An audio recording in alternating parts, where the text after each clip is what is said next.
Welcome back again on Edu Explorer channel where we talk everything about Africa. As you all know, what we do here, we sound as a mouthpiece of Africa. And as a geopolitics channel, we are covering everything that has to concern Africa.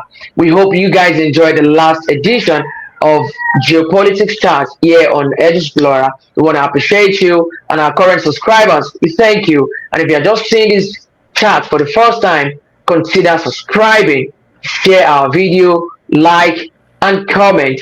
So today we'll be talking about a very important topic vis-a-vis the relationship between USA and South Africa.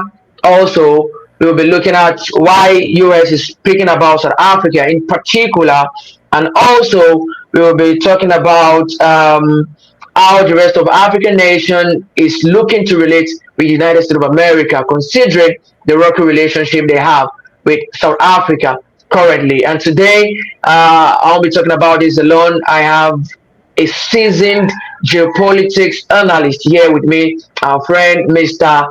Fabian, who's been doing great with geopolitical talks on Edu Explorer channel. Is a great presenter, a great analyst, an amazing business analyst. Mr. Fabian, can you give us a briefer introduction of yourself, please? Thanks, Farouk. Thanks for having me, and greetings to every viewers here. We always appreciate your time as always, as we continue to tell Africa's own story at this amazing time that the continent is going through tremendous challenges, and we continue to build that collaboration and let our African countries continue to make the decisions which are not popular in the geopolitical circles at the moment. So thanks for having me. I'm looking forward to talking about this interesting, I would say that this nightmare relationship, this bizarre collaboration between the United States of America and the country of South Africa. So we're going to have an interesting conversation. Thanks for having me. Thank you very much, Mr. Fabian. Just before we jump straight into for you to answering all of these questions that we have for you today, and I want our viewers to understand that over the past 2 decades, African nations have been selecting their partners just strategically, intelligently, and Africa is saying if you want to deal with us, we want a 50-50 deal in favor of us too. You can't deal with us and have 50% and we're having 30%. They don't want that. That is why they are switching over reliance on the United States of America to China now. And without wasting much of our time, we'll throw the question straight to our presenter here, Mr. Fabian. So let's start with the very first one, Mr. Fabian. Based on your own experience and your insights, what do you think about the U.S. and South African current relationship? Is it a rocky one? Is it a messy one? What do you think the outcome might be? So give us a detailed answer on that. Well, Farouk, I think the relationship between the United States of America and the country of South Africa has been nothing to write home about. These two countries are major economies in their own different continents. South Africa, a brilliant economic zone concerning business development, collaboration, manufacturing, the largest economy in the continent of Africa at the moment. Nigeria was, now South Africa leading the way, and the United States of America, we all know what position that it occupies globally. But at the moment, the U.S. is abusing its power regards to collaboration with the country of South Africa to the point out. Now, this relationship has it's going down on a daily basis, as we all seen, not just the relationship between the former presidency, but the current administration has taken it to a whole different level. So South Africa, as important as it is in the continent of Africa, I'm not saying there are no other important countries, but from the geostrategic point of view, South Africa is a leading nation in the continent of Africa at the moment, and there's no just other nation that we can compare with them based on their relationship with the United States of America. South Africa has told the United States of America over and over where it's gone wrong, and it has pinpointed the relationship that at this time, the continent of Africa and South Africa is leading that particular direction, considering the pushback we've seen from the country's own administration, and more importantly, its international position that it has taken in a whole lot of global issues has put South Africa at the spot, and the United States of America is doing everything possible to sideline or silence these African nations. So this relationship is rocky at the moment, and there's no light in the tunnel. Make no mistake, South Africa has said they really want to build their relationship. The United States of America's South African partner, I would say that South Africa is the largest trading partner of the United States of America in the continent of Africa. South Africa has the largest American-based companies in the continent of Africa. So it's not all about win-win for the United States of America. To an extent, the U.S. should consider that it does have its own businesses in the region. More importantly, the number of American companies that go into the continent of Africa use South Africa as a landing spot. Looking at Johannesburg, a major business hub in the continent of Africa. So South Africa does have some leverage in some certain areas, but again, we will continue to see how this relationship builds. Do you think it's because South Africa is a member of the BRICS, that is why they are having this kind of relationship, or that is why US is behaving to the South Africa this manner? We're talking about BRICS in this case. I think it's a game changer in a whole lot of areas, because the BRICS bloc is an amazing, it's formed with major countries like China, Russia, India, big players from the continent of Africa at the moment, Ethiopia, and a whole lot of other countries from Southeast Asia, Brazil. Okay. So the BRICS platform has given South Africa some voice globally, and the United States of America is not sitting well with regards to South Africa's own position. Remember, South Africa recently holds the G20, and the country is an amazing position in terms of the global collaboration, in terms of technology, social issues, looking at how South Africa's own economy, despite some challenges. I think the United States of America understand that with the South African government or countries position with China and Russia, and more importantly, as one of the countries in the region that the United States can do business with South Africa's entangling itself with the BRICS community and looking for alternative regards to global markets.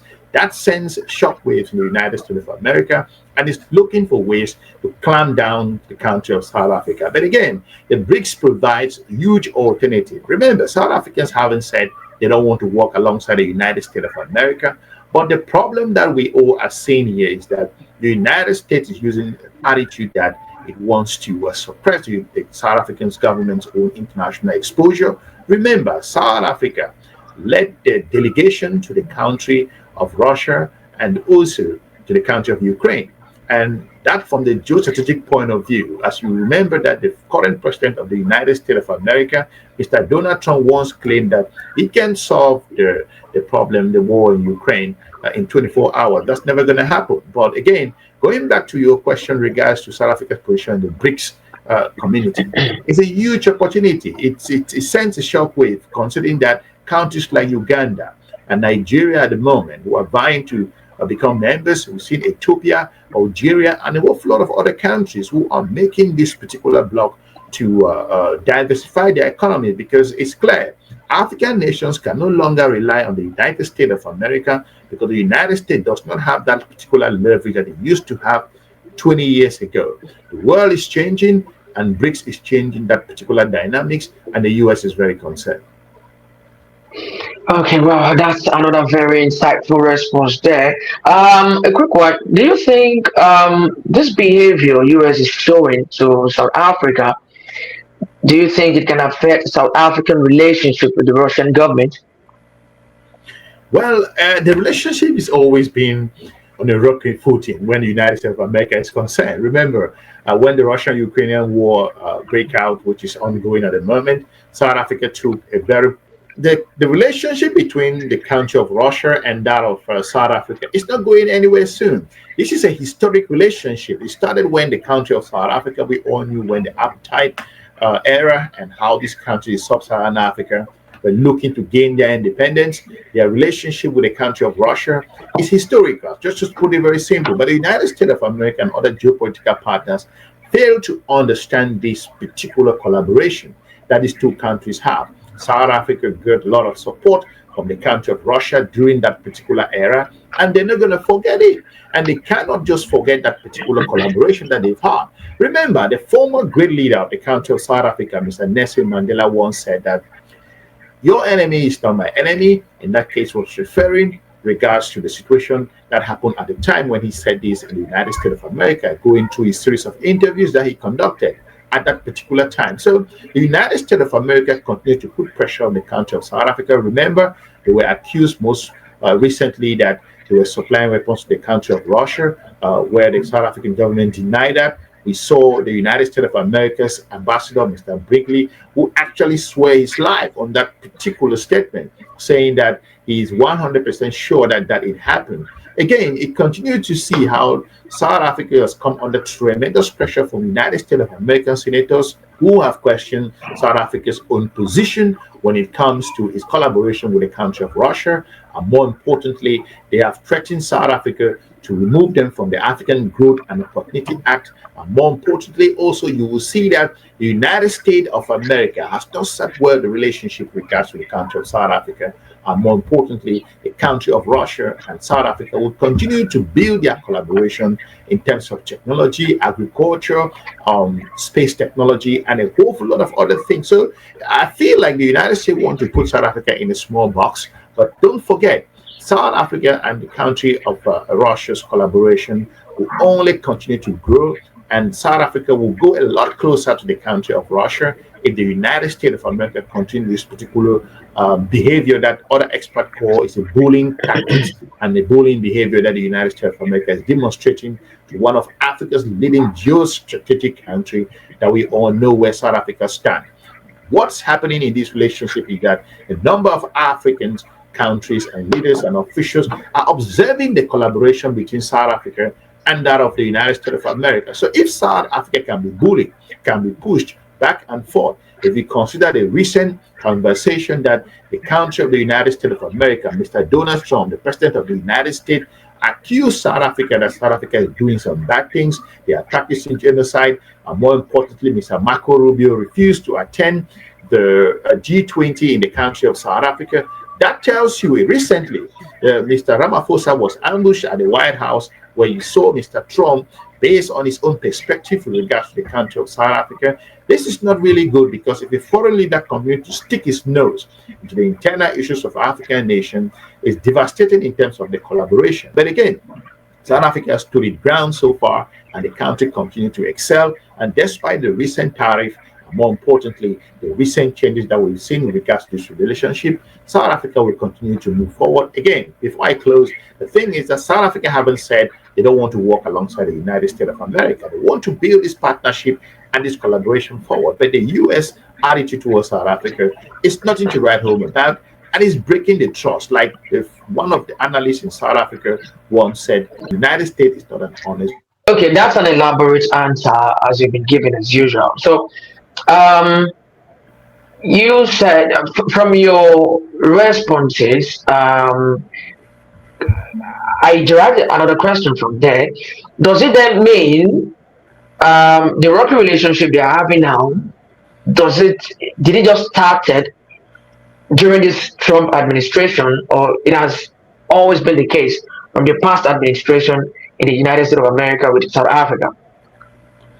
No, there's particular. Well, we've known the relationship between South Africa and the United States of America has been a relationship that has always been going back to the apartheid period. We knew the United States of America's position during that particular time. The relationship had some rocky issues, but not as recently, where you realize that during the Russian-Ukrainian war, during the Joe Biden administration, the way they treated the country of South Africa was embarrassing in a number of ways. South Africa stood its ground in a number of areas. You will imagine that as a result of South Africa, a very important strategic country, the continent of Africa, that took the country of Israel, which is the United States of America's own allies, took them to the ICC, and that has also caused a lot of confusion in this particular relationship. So things are not happening overnight. So there must be something. There is just no particular fire without the smoke. So these are things that are happening regards to this relationship. And if you look at Mr. Trump, I was thinking that when Mr. Trump comes to power, things will level up. But now it's gone beyond recognition, and it has skyrocketed to a whole different level. So this relationship has deteriorated to the extent where it's not beyond repair so far, but I think with the recent expulsion of the United States of America, expelling the country, expelling the country of South Africa's ambassador from the United States of America on Twitter, and what South Africa call a megaphone diplomacy, this is going to be causing a huge confusion in regards to this particular relationship. Remember, there's billions of US dollars involved in this relationship, and the country of South Africa, to the point that we'll continue to see how we can work alongside the United States of America. Remember, no country is an island, and South Africa is open. But again, the United States continues to make the relationship become more political, and as a result of South Africa's global position, not just within the war in Ukraine or looking at its international exposure, one of the leading business countries in the continent of Africa, technologically, and also looking at the reason why the ANC issues this internal conversation. The United States of American senators are trying to punish South Africa's own ANC leaders. So I don't know how does that relate to international and global issues. So this is interesting behavior that the United States is demonstrating over and over in regards to its engagement with a number of countries across the continent of Africa, in this case, the country of South Africa. So things got worse after the expulsion of the ambassador, looking at the trade tariff and looking at a whole lot of things. South Africa will not be using the AGOA, the African Growth and Opportunity Act, which we've talked about on this channel. So this relationship at the moment is on a rocky road at this particular time, and we will see what happens. But again, there are openings that these two countries can work together to build this collaboration in a successful way. But it remains to be seen. Well, I'd say an allegation as big as saying South Africa is supplying weapon to Russia to fight Ukraine. Do you think such allegation could ever come down, or South Africa could look down on such allegation and maybe later have a good relationship with the United States of America? Well, that was when these allegations, like I said, is one of the issues that both countries during the Biden administration. The former ambassador of the country accused South Africa, actually came out and made that statement and sworn his life on it. So the South African government denied that particular accusation. So things started from there and started moving to where it is today. But recently, we haven't seen any such situation between Russia and South Africa. So I think that was just an allegation. It has nothing to do at the moment. South Africa has moved on, and the U.S. administration too has forgotten about it. They're not going to be talking about it again. But again, these countries are worried on how South Africa is so close with China and Russia, because these are providing the alternative from the United States of America in a number of ways. Okay, thank you very much. Those were insightful responses. I appreciate your insights on sharing these responses with us. What can you tell us about AGOA? What role is it playing in connecting Africa to the Western world?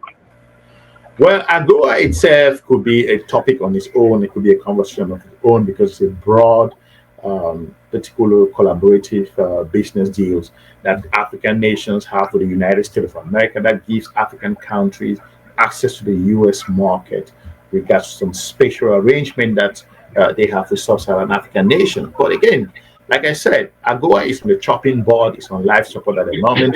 Nobody is sure, nobody is guaranteed, or no one can confirm if it will be renewed.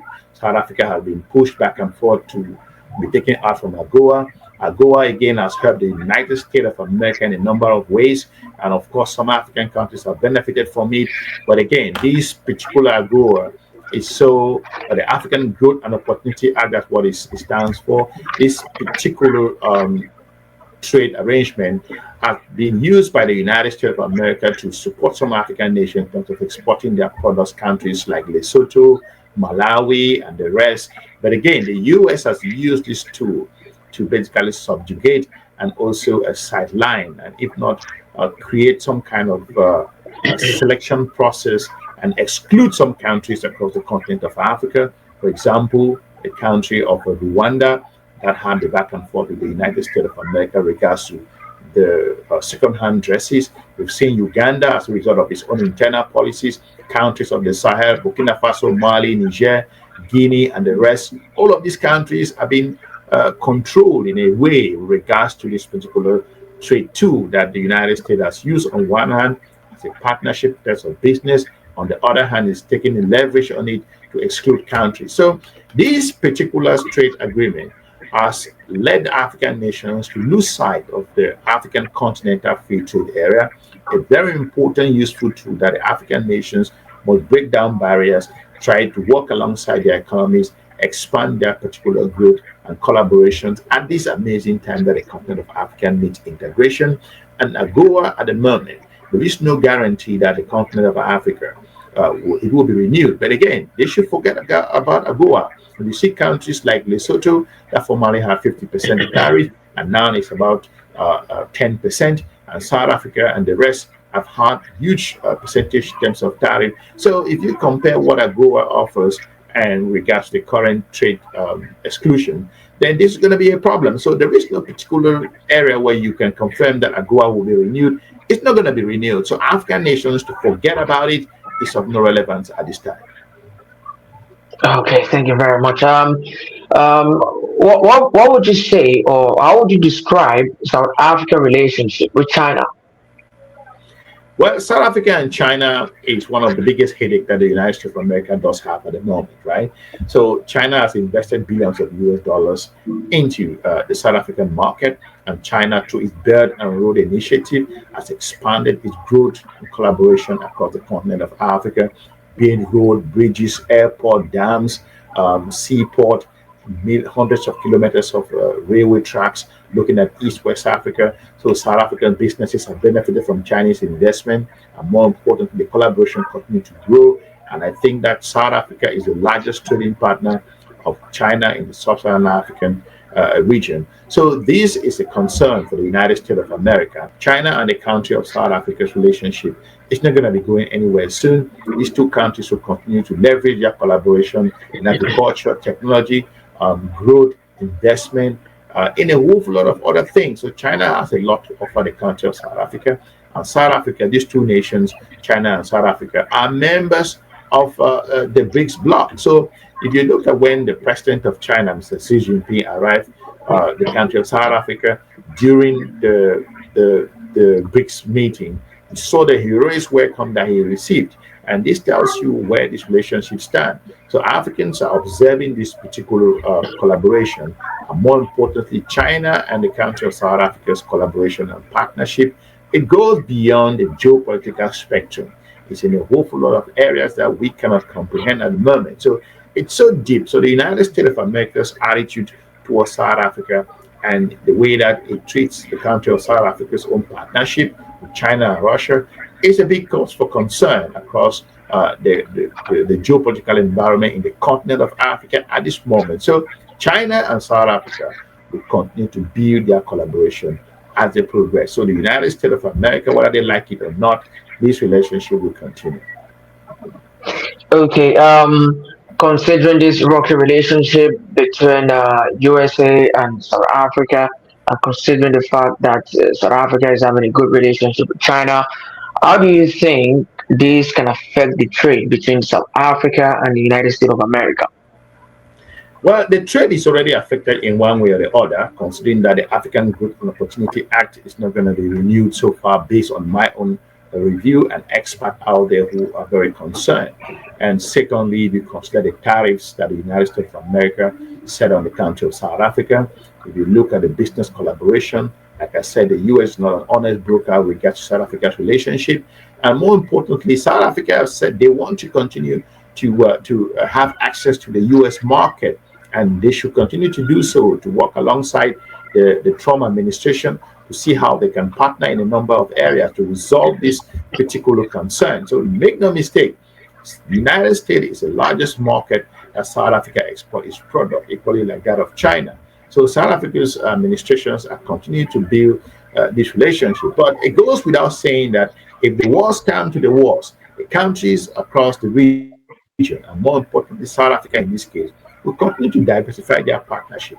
Even European countries that most African nations don't agree in regards to why they should continue to work alongside the continent of Africa or working alongside European countries. To an extent, when it comes to this point, geopolitics have no shame, right? So countries can decide in this case South Africa, to work alongside the European Union in some areas. But more importantly, like I've warned over and over, that African nations must revive the African continental free trade area, because that is the lifeline at this particular time that will leverage that advantage that African nations are looking for. Because at this critical time in the continent's own history, whatever takes place between South Africa and the country of the United States of America in terms of trade, to your question, it will shape what happens across other countries. If the United States of America can push and backfire, or make sure that it sideline the country of South Africa, what about countries like Malawi and other small economies across the region? So if you look at what's happening at the moment, so the US is using a lot of leverage. Even countries like Nigeria will pay the price in several ways for refusing to accept immigrants that have been asked them to do so. Nigeria has a lot of challenges. So the United States of America's in particular collaboration at the moment is very transactional, and that's concerning for a number of countries across the continent of Africa. So South Africa's trade with the United States of America will be very questionable at the moment from the strategic point of view. Okay, thank you very much, Mr. Fabian. Just before you go, I have this very important last question to ask you. Recently, African leaders jet down to White House to meet with President Donald Trump. Funnily, I'm going to ask, are they there to beg on behalf of South Africa for them to have a fine trade relationship back with the United States of America, or they go there for their own need? And there are some funny comments, funny reactions online. Some even said they have gone there for job interview.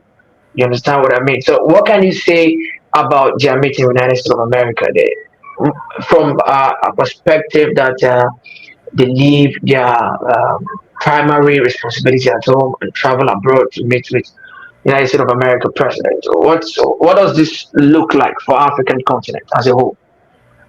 Well, Farouk, I think we covered that here recently, and we talked about that it was a chaotic meeting, despite you can put it in whatever way or strategic aspect you want to put it. But again, like I said, African leaders should focus on strategic partners that provide them the opportunity to grow, develop, advance the economy, transfer of technology. So I think the meeting at the White House was transactional. It never allowed African nation. I don't know what they got out from the meeting, because despite the news we heard, the embarrassing aspect, questioning the country of Liberia president's own level of English, we saw how the disgraceful leader of the country of Gabon was wearing "Make America Great Again" hat when he arrived his country, and we saw Senegal. I don't know what they came out with from that particular deal. So we all will be looking at what happened. But again, it comes at a time when African nations, the strategy that was used there, we heard how these leaders were being asked to take deportees from the country of the United States of America, that some refused. And more importantly, we all knew that they went there for business deals to look how the US can invest in the continent of Africa in those countries. But if you look at the number of countries in the continent of Africa, by selecting a few leaders to come over just to talk on these issues, they're allowing the rest. That hasn't been the case in the past. We've seen Barack Obama arrange the African leaders, United States of America summit. Tons of leaders were there. Joe Biden did the same. And also we saw what happened to most recently. China have done the same, the FOCA. We've seen the European Union, Italians have done this, Turkey, and a whole lot of other countries are doing so. So just to come in and pick a few leaders and bring them to the US to talk on certain issues that does not relate to the United States, does not relate to the continent of Africa. So to point out, I think that's a divide and rule classic geostrategic collaboration from the US, which I think it demonstrated a lack of vision, a lack of focus on the continent of Africa, like we've always pointed out on this channel. Oh wow, thank you very much. We really enjoyed your brilliant responses, brilliant analysis. It's been quite amazing, and I'm sure our viewers have learned one or two from you. They've seen geopolitics in the perspective that they should be seeing it as an African. Thank you very much for joining us today. I'm sure you guys enjoyed this scintillating edition of geopolitics chats on the Ed Explorer channel. Until next time, would love to have you back here. As always, there's always something to talk about in Africa. Do ensure to always come back on. If you have not subscribed yet, subscribe, comment, like, and share this video. Until next time, I say bye-bye. Thank you very much, Farouk. Nice talking with you. Looking forward to joining you again in the next episode. And have a good day. Bye bye. All right, bye-bye.